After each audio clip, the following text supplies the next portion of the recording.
अस्सलाम वालेकुम नाज़रीन, जियो न्यूज़ पर आप देख रहे हैं आपस की बात। मैं हूं मुनीब फ़ारूक और मेरे साथ मौजूद हैं नजम सेठी साहब। नाज़रीन, काफ़ी दिनों से आपकी तरफ से बहुत ख्वाहिश का इज़हार किया गया, फ़ीडबैक भी हमें मिलता है जिसमें कहा गया कि कश्मीर के हवाले से एक डिटेल डिस्कशन सेठी साहब के साथ होनी चाहिए। आखिर हमें भी तो जानने का हक़ है कि जिसे भारत अपना अटूट अंग कहता है और कहता है कि उसका हिस्सा है कश्मीर, और पाकिस्तान के अंदर ये नारे लगते थे कि कश्मीर बनेगा पाकिस्तान, तो अब सच जानने की ज़रूरत है और शायद वक्त आ भी गया है। इस सफ़र के अंदर आपको यकीनी तौर पर कुछ ऐसी तुर्श बातें भी सुननी पड़ेंगी, कुछ तल्ख़ हक़ाइक़ भी आपके सामने आएंगे। और इस प्रोग्राम का तो मोटो यही है कि सिर्फ बोलने के लिए नहीं, सुनने का हौसला भी होना चाहिए। और आज हम सेठी साहब से शायद कुछ तल्ख़ बातें सुनेंगे। क्यों सेठी साहब, आप भी रेडी? We are ready. अच्छा सेठी साहब, जब हम मसले कश्मीर की बात करते हैं तो आपके जहन में इसके जो आप आ जाती हैं कि मेजर फोकल पॉइंट्स या आप टर्निंग पॉइंट्स जिसे कहते हैं हिस्ट्री के, वो क्या आते हैं? लाइक 1 2 3 4 5 के, यार ये इंपॉर्टेंट, या 10 चीज़ें ऐसी जो इंपॉर्टेंट थी, टर्निंग पॉइंट्स थे? नहीं, not turning points but milestones. अच्छा चले, माइलस्टोन मतलब है कि ये एक टाइम पे ये हुआ, फिर अगले टाइम पे ये हुआ, जिसके साथ वो कश्मीर की पूरी जो नैरेटिव है, दास्तान है, वो उसको आइडेंटिफाई बंदा कर सकता है। ओके। तो अब मेरे जहन में कोई 15-20 इस किस्म के मोटे मोटे माइलस्टोन्स हैं। वो हम एक एक करके डिस्कस करते हैं आज। तवील रास्ता है, लंबा रास्ता है, 40 मिनट हैं, स्पीड पे जाना पड़ेगा और फिर बाद में फिल इन द ब्लैंक्स जो है वो कर लेंगे। तो नाइट्रिक ऑक्साइड का सिलेंडर लगाते हैं 9 का और लेट्स शूट। मेरे ख्याल में सबसे पहले 1948, क्योंकि शुरू में जब मेरी बात हो रही थी आपसे, मैंने भी डिस्कसिंग द कंटेंट, आपने इसको मार्क किया हुआ था 1948 में। 1948 में ये हुआ कि जो पार्टीशन का फॉर्मूला था उसके तहत जो मुस्लिम मेजॉरिटी एरियाज़ थे वो पाकिस्तान को जाने थे और जो हिंदू मेजॉरिटी एरियाज़ थे वो इंडिया को जाने थे। और उस फार्मूला के तहत कश्मीर जो था वो एक मुस्लिम मेजॉरिटी एरिया था। मगर इस फार्मूला को थोड़ी सी अमेंडमेंट की हुई थी इसमें। वो अमेंडमेंट ये थी कि जहाँ जहाँ प्रिंसली स्टेट्स थे तो वहाँ प्रिंसली स्टेट्स जूनागढ़, हैदराबाद, कश्मीर, कलात, जहाँ मुस्लिम मेजॉरिटीज़ थी, हैदराबाद जूनागढ़ में मुस्लिम माइनॉरिटीज़ थी और मुस्लिम रूलर्स थे। कलात में मुस्लिम मेजॉरिटी मुस्लिम रूलर था और कश्मीर में मुस्लिम मेजॉरिटी सिख रूलर। तो इसमें ये फार्मूला ये था कि जहाँ जहाँ प्रिंसली स्टेट्स हैं उनसे पूछा जाएगा कि आवाम से कि आप कहाँ जाना चाहते हैं। उसका हुक्मरान जो है वो फैसला करेगा। मगर तवक्को यही थी कि हुक्मरान जो है वो आवाम की ख्वाहिश के मुताबिक फैसला करेगा। कश्मीर के अंदर ऐसे हुआ कि जो महाराजा थे हरी सिंह साहब, हिंदुस्तान ने उन पे प्रेशर डाला, उन्होंने फैसला किया कि वो पाकिस्तान के साथ नहीं हिंदुस्तान के साथ जाएंगे।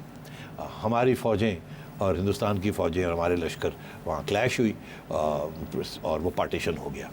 और वो दिन है और आज का दिन है। उसके बाद UN रेजोल्यूशंस हुए कि ये कॉन्फ्लिक्ट को बंद किया गया और यहाँ ये फैसला हुआ कि एक प्लेबिसिट होगी और दोनों हिस्से जो हैं कश्मीर के, जो हमारे पास आया, जो उनके पास रह गया, वहाँ एक प्लेबिसिट होगी, एक रेफरेंडम होगा जिससे पता करेंगे कि कश्मीरी हमारे पास आना चाहते हैं या हिंदुस्तान में रहना चाहते हैं। वो आज तक हिंदुस्तान ने वो प्लेबिसिट नहीं करवाई और कुछ अरसे के बाद तो मुकर ही गया, UN के रेजोल्यूशंस को मानने से इनकार कर दिया और डिस्कशन करने से इनकार कर दिया। तो ये पहला था। मगर इसके साथ साथ जूनागढ़ और हैदराबाद में, क्योंकि उसका भी ताल्लुक है ये सारे पार्टीशन के फॉर्मूले के साथ, वहाँ मुस्लिम, अगर यही फार्मूला जूनागढ़ और हैदराबाद में किया जाता तो फिर जूनागढ़ और हैदराबाद जहाँ मुस्लिम माइनॉरिटीज़ थी वो फिर पाकिस्तान के साथ आते, आपके पास आना चाहिए। हालांकि मुस्लिम रूलर थे, दोनों मुसलमान जो रूलर्स थे वो तो नहीं चाहते थे कि वो हिंदुस्तान के साथ रहें। मगर हिंदुस्तान ने अपनी फ़ौजें वहाँ भेज के पार्टीशन के बाद बंदूक के ऊपर रख के उनको ज़ब्त कर लिए। इसी तरीके के साथ याद दिला दूँ कि हमारे यहाँ कलात जो थी, बलूचिस्तान की जो कलात स्टेट थी, वो एक प्रिंसली स्टेट थी और कायद आज़म ने नवाब कलात को समझाया कि अब आप ज्वाइन कर लें। उनके कुछ इरादे फ़र्क थे, उन्होंने कहा नहीं मैं तो आज़ाद होना चाहता हूँ। तो फिर हमने भी उनकी हाथ पकड़ के टाइट करके, जैसा कहते हैं गेची मरोड़ के और उनको जब्त कर लिया। तो ये दोनों रियासतों ने अपने अपने एरियाज़ के अंदर फोर्स के ज़रिए प्रिंसली स्टेट्स को जो साथ नहीं आना चाहते थे उनको साथ ले लिया और हिंदुस्तान ने कश्मीर के अंदर अपनी फ़ौजी मदाखलत से उसको अपने पास रखा। अच्छा साहब, थोड़ा सा आगे एक और जो माइलस्टोन है वो है 1965 का। उसमें जुल्फ़िकार अली भुट्टो साहब का एक बड़ा अहम किरदार आता है उसके अंदर। अयूब खान साहब का तो डेफिनेटली आता है, वो किरदार क्या था उसमें, क्या भुट्टो साहब के ज़हन में क्या था? ये भुट्टो साहब ने भी अयूब खान साहब के साथ वही किया जो कि मुशर्रफ साहब ने मेरा ख्याल है मियाँ साहब के साथ कारगिल में किया। This time it was other way around. हाँ, उसमें ये हुआ कि भुट्टो साहब फॉरेन मिनिस्टर थे। भुट्टो साहब की ये ख्वाहिश थी कि किसी तरीके से कश्मीर ले लें और ये मेरी तजवीज़ हो, और मैंने अयूब खान को मना लिया है, और ये अगर हो गया तो हम तो पता नहीं 10 साल और रूल करेंगे, और ये मेरी काबिलियत का ये इजहार होगा, और हाँ it be feather in my cap, लोग मुझे तस्लीम करेंगे कि इसने ये सारा फॉरेन मिनिस्टर। तो उन्होंने ये तजवीज़ दी अयूब खान साहब को कि यहाँ से कोई मुजाहिद बना के अपने फ़ौजियों को कपड़े पहना उड़ के तो उनको इन्फिल्ट्रेट करा देते हैं और वहाँ उकसाते हैं कश्मीरियों को, और अगर कश्मीरी उठ गए तो फिर ठीक है, फिर बल्ले बल्ले हो जाएगी, और नहीं होगा तो ना सही। मगर ऐसे हुआ नहीं। 1965 में हमने बंदे भेज दिए, उन्होंने जाके वहाँ गुरिल्ला वॉरफेयर शुरू कर दी। हमारे फ़ौजी थे, जैसे मिशन जिब्राल्टर का, जैसे कहते थे जिब्राल्टर, मिशन जिब्राल्टर, और हिंदुस्तान ने उनको कुचलने की कोशिश की। फिर उन्हें एहसास हुआ कि ये तो कश्मीरी नहीं है, ये तो अक्रॉस द बॉर्डर से आए हुए हैं, और उन्होंने फिर धमकियाँ शमकियाँ दी पाकिस्तान को। जब उन्होंने देखा कि ये एक मोमेंटम ना कैच कर ले, क्योंकि देख रहे थे कि वो काफ़ी कामयाब हो रहे थे, तो हिंदुस्तान ने फिर इंटरनेशनल बॉर्डर के ऊपर धमकी दी पाकिस्तान को, और 1965 की वॉर जो थी इनिशिएट की। हमारा ये ख्याल था कि मैक्सिमम ये होगा कि हिंदुस्तान लाइन ऑफ कंट्रोल के ऊपर अटैक करेगा अगर कोई गड़बड़ हो भी जाती है। तो हमने अपनी सारी फोर्सेस सियालकोट सेक्टर और नॉर्थ उधर रखी हुई थी, मगर इंडिया ने सोचा कि नहीं, अब ये टीच पाकिस्तान ए लेसन। उन्होंने देखा कि सारा लाहौर सेक्टर खाली पड़ा है, उन्होंने यहाँ अपनी फ़ौजें इधर भेज दी। और मुझे याद है कि I was in government college at that time, तो ख़बर ये आई BBC से कि हिंदुस्तान की फ़ौजें जो हैं वो जिमखाना छोटा पेग पीने के लिए पहुँच रही हैं वहाँ घंटे डेढ़ में, और कोई पाकिस्तानी रेजिस्टेंस नहीं हुई। और तो हम बड़े परेशान थे, क्योंकि गवर्नमेंट कॉलेज और जिमखाना जो था उस वक्त का जिमखाना, जो आजकल लाहौर में कायदे आज़म लाइब्रेरी जहाँ बनी हुई है, वो तो कोई 2-3 मील के फासले पे था। तो हम भागे की जब देखे तो सी क्या हो रहा है, कौन आया कौन नहीं आया, नौजवान जज्बे हो ऐसी की तैसी लालों की ये वो, और ये कैसे हो गया कि वो पहुंच गए। मगर देखा तो वहाँ तो कोई भी नहीं था, और वो एक्चुअली इंडियन फोर्सेस एडवांस कर रही थी, तो उन्होंने देखा यहाँ तो कोई डिफेंस ही कोई नहीं है, यहाँ तो कोई पाकिस्तान की फौज ही नहीं है। तो उन्होंने ये सोचा ये शायद कोई ट्रैप है कि हमें ये ना हो कि ये पीछे छुपे हुए हैं ट्रेंचेस के अंदर, हमें नजर नहीं आ रहा। उस वक्त तो इस किस्म की इंटेलिजेंस नहीं होती थी ना, जो आ जाए ऊपर से देख लिया सैटेलाइट से देख लिया कौन कहाँ बैठा है। तो उन्होंने कहा यार ये पता नहीं, ये हमारी वहाँ ये ना हो कि हमारे टैंक्स जाएं और वो घेराव हो जाए, पिटाई हो जाए, तो ये तो वो उन्होंने अपनी एडवांस थी उसको हॉल्ट कर लिया 8-10 घंटे के लिए। उतनी देर में हमने अपनी सियालकोट सेक्टर उधर से फोर्सेस को मूव किया, छामजौड़ियाँ इधर उधर से मूव करके भागे, और BRB कनाल के ऊपर हमने अपना डिफेंस किया। जब इंडियंस ने देखा कि अब फिर उन्होंने अपना एडवांस किया, तो देन वी रिपल्स देम। तो that is how Lahore was saved. 1965 was a gross miscalculation by Pakistan. लोगों ने तो ये समझा कि जो अब करने गए थे नहीं हुआ, डिफीट हो गई, और वहाँ जाके इतने 1000 स्क्वायर किलोमीटर हमें देना पड़ गया। तो उसमें फिर भुट्टो साहब ने तस्वीरें जो खिंचाई उसमें नाराज़गी का इजहार किया। भुट्टो साहब जब वापस आए तो उन्होंने लीक करना शुरू कर दिया कि मैं तो ये जंग चलाना चाहता था, ये अयूब बैकआउट कर गया, इसने हराया, मैं तो खुश नहीं था। अच्छा। और लोगों ने उसका रिस्पांस किया कि लो जी है तो दलेर है, नर आदमी है, वो जो जर्नैल सी वो ठीक नहीं सी। तो अयूब खान के भुट्टो साहब को फिर भुट्टो साहब ने रिज़ाइन किया और केम आउट, लोगों ने इनको खैर मकदम किया, पीपल्स पार्टी बन गई 68 में, और अयूब खान साहब की छुट्टी। अच्छा सेठी साहब, 1980 की दहाई आ जाती है, हाँ, ज़िया साहब का दौर, ज़िया साहब के दौर, उसके अंदर क्या इम्पोर्टेंट? हाँ नहीं, वो ज़िया साहब का दौर बड़ा दिलचस्प दौर था कि क्योंकि हम अफगानिस्तान में इन्वॉल्व हो गए अमेरिका के साथ जब भी डाल के, और जंग लगने लग पड़े। हाँ, रूसियों के खिलाफ हमने जंग शुरू कर दी अमेरिका के पिट्ठू बन के, और हमने सोचा कि अब इंडिया को भी तो टाइट करके रखना है, ये ना हो कि हम वहाँ इन्वॉल्व हों और इधर से पीछे कोई गड़बड़ हो जाए। तो हमने फिर ये जो सिखों का जो मूवमेंट था, नेशनलिज्म का, खालिस्तानी मूवमेंट, खालिस्तान के लिए, वहाँ इंडिजिनस बिंद्रा नायके ने अपने इंडिजिनस मूवमेंट शुरू हो गई थी, तो हमने फिर उसको हवा देनी शुरू कर दी। फिर सिर्फ कुछ सिख जो है वो बॉर्डर क्रॉस करके हमारे यहाँ आके ट्रेनिंग शेनिंग भी लेके और वो चले गए वापस, और वो करते रहे। फिर इंडियन गवर्नमेंट ने उनको बड़ी सख्ती के साथ कुचला, और वो खालिस्तानी मूवमेंट ख़त्म हो गया। बिंद्रवाला था, हाँ, बिंद्रवाले। और फिर 1988 में, मगर इसके दौरान बहुत एक ऐसी स्टेज आई थी कि इंडिया वॉज वेरी अपसेट कि पाकिस्तान ने इतनी सपोर्ट की है खालिस्तान पाकिस्तान मूवमेंट को।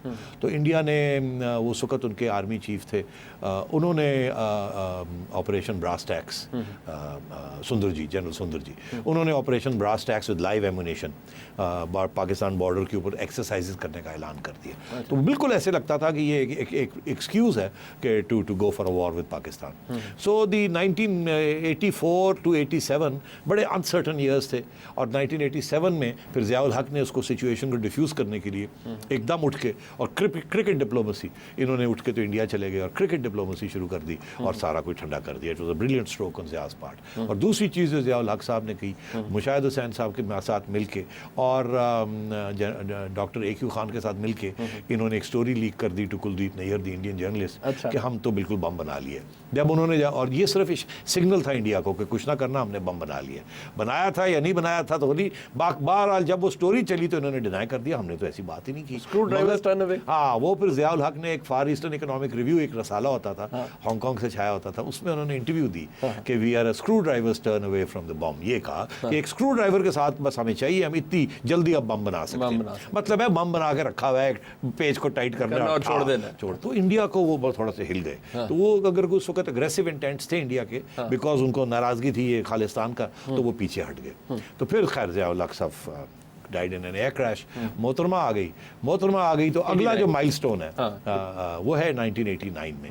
उस वक्त 1989 में मोहतरमा और राजीव गांधी, मोहतरमा आई, इनका यही था एजेंडा कि पीस विद इंडिया, इंडिया का था। राजीव गांधी उधर थे, इंदिरा गांधी असैसिनेट हो चुकी थी, 2 new prime ministers, 2 young people, one Oxford educated, दूसरा कैम्ब्रिज एजुकेटेड, यू नो, बड़ा यहाँ रोमांस था। और दोनों ने यहाँ इस्लामाबाद में बैठ के और ये तय पाया कि जी वीज़ाज़ भी खुल जाएंगे, अखबारें भी आनी शुरू हो जाएंगी, और सियाचिन के ऊपर एग्रीमेंट भी कर ली कि जी फोर्सेस विड्रॉ हो जाएंगी, ये हो जाएगा। क्योंकि 1984 में इंडिया ने बड़ी स्नीकीली एक अग्रेसिव मूव करके और सियाचिन को कैप्चर कर लिया था। और उसके लिए फिर बिकॉज वो हम जो कर रहे थे खालिस्तान का, उन्होंने बदला उसका उधर ले लिया और वो आज तक हमारे गले पड़ा हुआ है। सियाचिन कभी तक रिजॉल्व नहीं हुआ। तो 1989 में फिर एक एग्रीमेंट सियाचिन पे ऊपर हुई बिटवीन द 2 डिफेंस सेक्रेटरीज, और उसमें यही था कि आप पुरानी पोजीशंस पे चले जाएंगे और सियाचिन डीमिलिटराइज हो। ऑलमोस्ट एग्रीमेंट हो गया था। हाँ, एग्रीमेंट हो गई थी, साइन नहीं हुए थे, दस्तखत रहते थे। राजीव गांधी ने कहा ठीक है, मैं ज़रा ये अब वापस ले जाता हूँ, और वहाँ जाके उन्होंने 2 ट्रिप्स की थी और वहाँ जाके इसको हम फाइनलाइज करते हैं। मगर जब वो वापस गए तो उनको एडवाइस ये मिली कि ये कंटेंशियस इशू है, इसमें प्रॉब्लम ना हो जाए, लोग यहाँ शोर ना डाल देंगे। हाँ, इलेक्शन आने वाली है, तो आप क्या कर रहे हैं, 90 में इलेक्शन, 90-91 में इलेक्शन थी, तो आप ये मत करें आप। तो राजीव ने फिर मोहतरमा को कहा कि आप ठहर जाएं, मैं ज़रा इलेक्शन जीत लूं तो फिर। मगर उसमें क्या हुआ कि 1990 में मोहतरमा की छुट्टी हो गई और उधर राजीव गांधी असैसिनेट। तो ये जो सियाचिन है कि वो बिल्कुल डंप हो गया। और उस वक्त सियाचिन का कश्मीर के साथ ताल्लुक नहीं था, ये एक स्टैंड अलोन इशू था। जैसे सरक्रीक स्टैंड अलोन इशू है कि ये इसका कश्मीर के साथ कोई ताल्लुक नहीं। आगे जाके मैं आपको बताऊंगा कैसे ताल्लुक बना बाद में, और अब क्यों नहीं हल हो पा रहा। अच्छा, आगे आ जाते हैं, मोहतरम नवाज शरीफ साहब की हुकूमत आ जाती है ना फिर। जी हाँ, नवाज शरीफ साहब की हुकूमत आ जाती है और जिहाद शुरू हो जाती है। हाँ, और बड़ी अग्रेसिव किस्म की हमने यहाँ लोगों को ट्रेन करके इंडिया के कश्मीर के अंदर हमने भेजना शुरू कर दिया, और उधर से जो कश्मीरी थे वो भी उठ गए और वो उन्होंने हमारे यहाँ लोग अपने भेजने शुरू कर दिए, हम उनको ट्रेन करके वापस।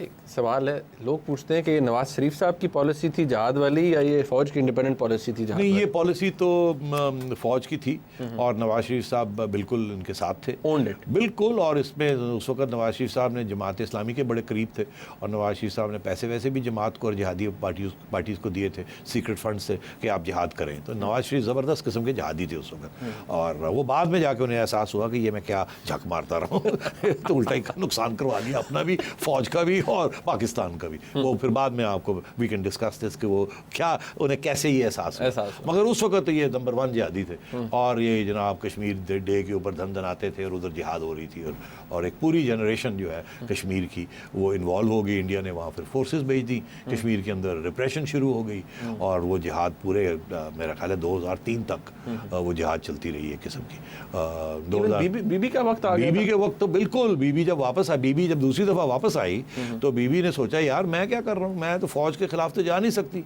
ये नवाज शरीफ तो फौज का पिट्ठू बन के इसने अपना काम इसका ठीक जा रहा था, इसने अपनी बेवकूफ़ी की है कि मैं ये रास्ते से हट गया है, इसाक के साथ लड़ के, अब मैंने इसाक के साथ दोस्ती करनी है, फौज के साथ दोस्ती करनी है और जिहाद चलानी है। अच्छा, अपॉर्चुनिज्म, मौका परस्ती। मोहतरमा अपना असूली मौकफ छोड़ के मियाँ साहब का मौकफ ले लिया, और मोहतरमा जब गई तो मियाँ साहब वापस जब 97 में जब वापस आते हैं तो मियाँ साहब मोहतरमा का और अपना मौकफ छोड़ के मोहतरमा का सबसे पहला मौकफ उठा ले, वो उसका झंडा गिर दे, और उस वक्त फिर फौज के साथ लड़ाई हो जाती है मुशर्रफ के साथ। वो फिर आगे बात करते हैं। मगर 93 में मोहतरमा ने फिर पूरा एक दौरा भी किया मुस्लिम ममालिक का, आपका खादम भी साथ था। अच्छा, हम जनाब कश्मीर की बात करते थे सब वहाँ। आप क्या करते थे? तो और क्या, हम भी यही करते थे। आप भी यही करते थे। नेशनलिज्म बड़ी पावरफुल फोर्स है। हमें क्या पता था कि यार ये काम नहीं चलेगा, ये तो उल्टा। हमें तो यही कहा गया था बस होने कश्मीर आया काला हो रहा, होने नहीं आया, वो कितने आया जी, गले पे आ गया। अच्छा, एक मिनट से ब्रेक ले लेते हैं। नाज़रीन, क्या ब्रेक का वक्त है, बड़ी दिलचस्प डिस्कशन है, इसमें आगे बहुत इंपॉर्टेंट रेवलेशंस हैं। ब्रेक के बाद हमारे साथ रहिएगा।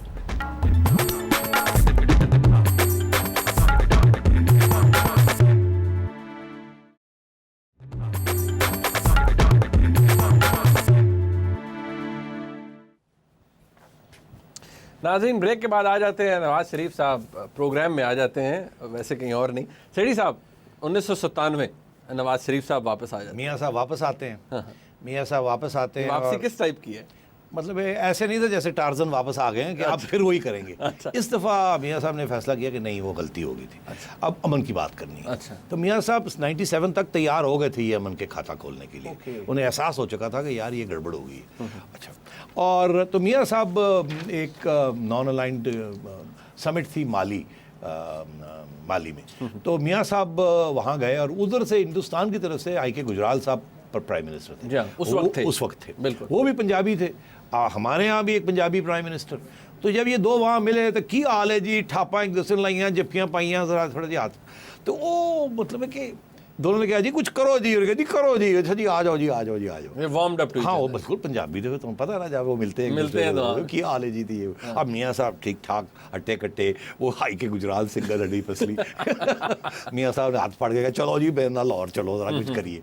एनीवे मियाँ साहब वापस आ गए तो 3 महीने के बाद फॉरेन सेक्रेटरीज की मीटिंग हुई लाहौर में, और उनका फॉरेन सेक्रेटरी मुसलमान थे, हमारे तो खैर थे ही। तो यहाँ मीटिंग हुई और लाहौर में, और यहाँ ये फैसला हुआ। इंडियंस ने पहले ये कहा कि कश्मीर तो डिस्प्यूट है ही नहीं, वो तो एक मसला है, प्रॉब्लम वर्सेस डिस्प्यूट। इंडियंस ने पोजीशन अपनी, प्रॉब्लम डिस्प्यूट नहीं। हम कहें डिस्प्यूट है, डिस्प्यूट सॉल्व करते हैं, वो कहे जी प्रॉब्लम सॉल्व करना है, डिस्प्यूट कहाँ की, वो तो हमारी है। आप क्रिएट कर रहे हैं प्रॉब्लम, हमने आपको सॉर्ट आउट करना है। हम कहें नहीं डिस्प्यूट है यार, या आपका या हमारा, कुछ तो करें। बहरहाल वो फिर बड़ी मुश्किल से इंडियंस को बनाया, जो फाइनल प्रेस रिलीज निकली, कम्युनिके निकली उस मीटिंग्स की, फॉरेन सेक्रेटरीज की, कि जी ऐसा चले डिस्प्यूट है।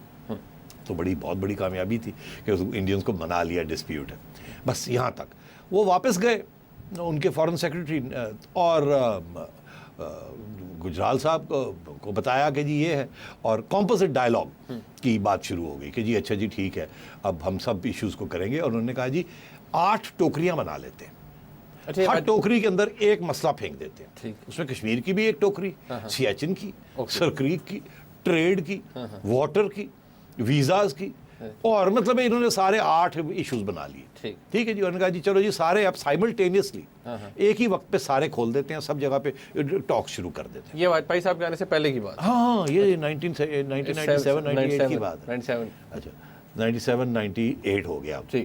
तो जब गुजराल साहब ने वादा किया ठीक है जी हम शुरू कर देते हैं डिस्कशन। ये इंडिया की बड़ी पुरानी डिमांड थी कि कश्मीर नहीं, सब चीज़ों के ऊपर बात करें। हम कहते थे कश्मीर के ऊपर बात करो, बाकी बाद में होगी। तो फिर हमने थोड़ी सी बैक ट्रैकिंग की, इंडिया ने बैक ट्रैकिंग ये की, कंसेशन दी कि उन्होंने कहा प्रॉब्लम नहीं डिस्प्यूट। हमने कहा चलो सिर्फ कश्मीर नहीं, सब चीज़ के ऊपर बात कर लेते हैं।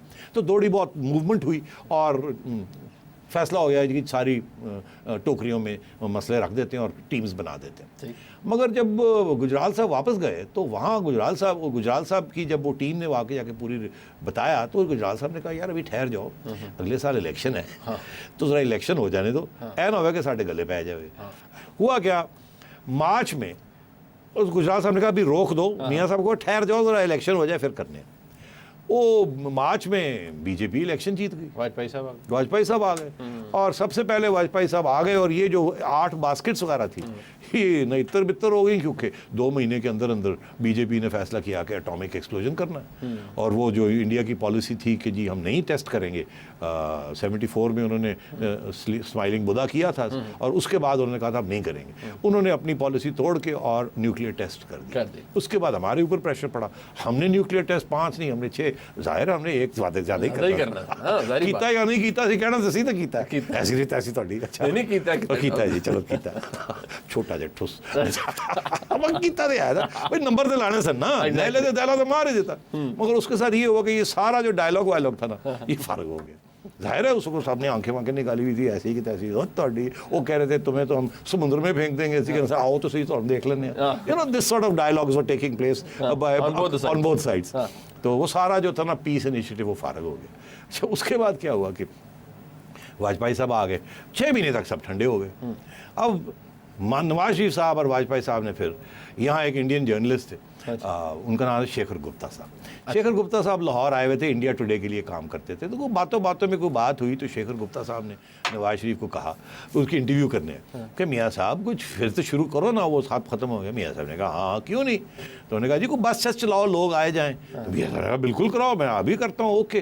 तो ये बस डिप्लोमेसी की बात हुई, शेखर गुप्ता वापस गया, उसने कहा जी वो तो तैयार है आप बस चलाएँ। वाजपेयी साहब ने कहा ऐसी की तैसी मैं ही बस पे बैठ के चला जाता हूँ। तो उनकी भी ख्वाहिश थी कि हिस्ट्री में कोई नाम, मियाँ साहब की ये ख्वाहिश थी, तो जी बस डिप्लोमेसी शुरू हुई और फरवरी में वाजपेयी साहब पाकिस्तान बस पे आए और आगे वो उनके जो क्राउड था वो डांस कर रहा था और आगे पे वो जनाब ठक ठक करके टूटा करके वो आ गए और हमारी तरफ से भी मियाँ साहब पहुँच गए।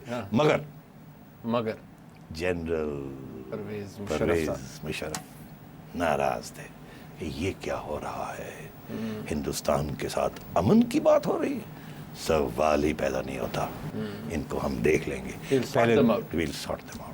मुशर्रफ साहब ने जमात इस्लामी को इशारा किया कि सबटाज करो, जमात इस्लामी सड़कों पे निकल आई कि जी वो मीनार पाकिस्तान जाना था वाजपेयी साहब ने स्पीच देने के लिए, जमात सड़कों पे निकल आई कि हम नहीं होने देंगे, नहीं मानते इसको।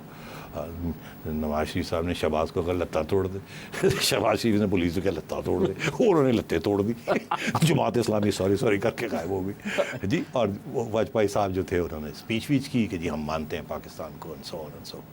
समिट हुई, समिट में आपको पता है मुशर्रफ साहब नहीं गए क्योंकि उनको सलूट करना पड़ता था, हम नहीं करेंगे इंडिया को सलूट।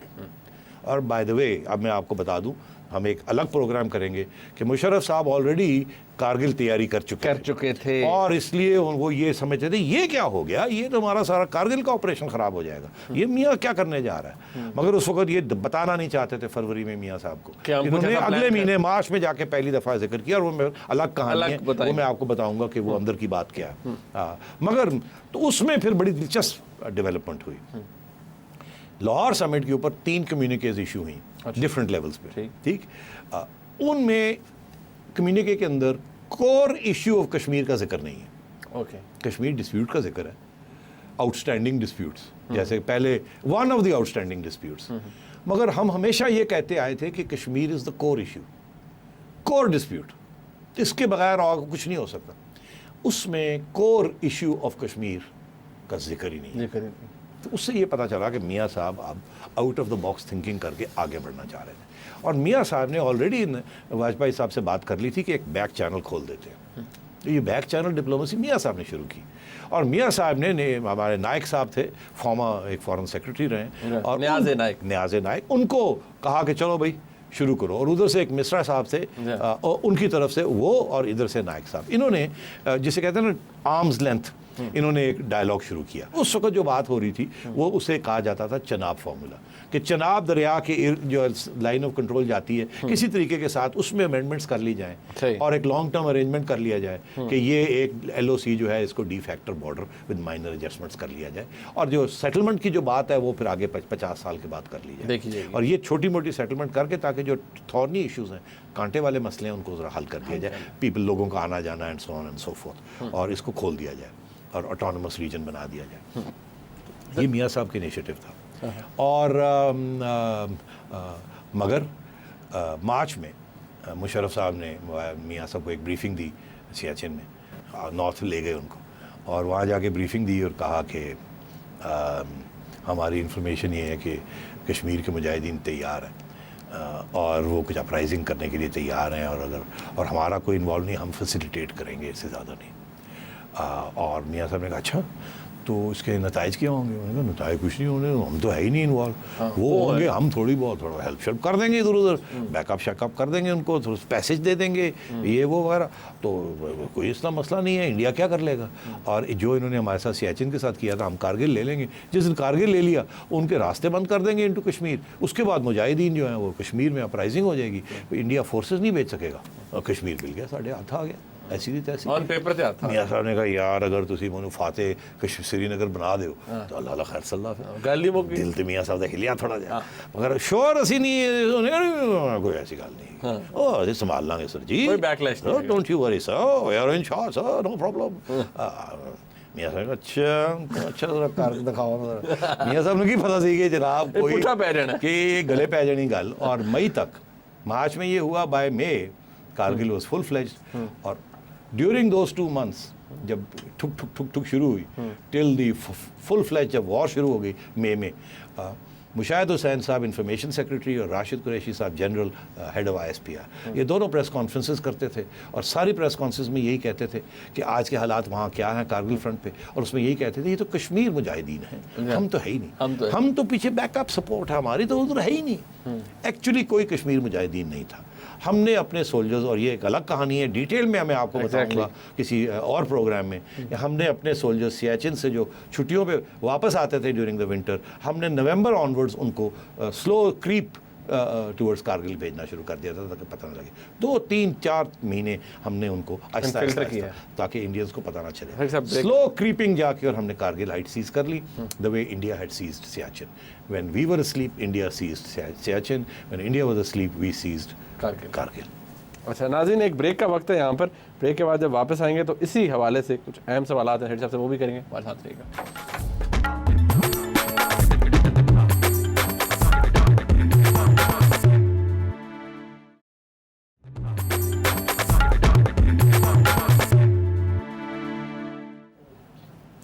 नाज़रीन, कुछ कड़वा सच हमें सुनने को मिला, ख़ासतौर पे कारगिल वॉर के हवाले से, कश्मीर डिस्प्यूट को हम कवर कर ही रहे हैं। सेठी साहब, अगला माइलस्टोन 2001 का आता है, राइट?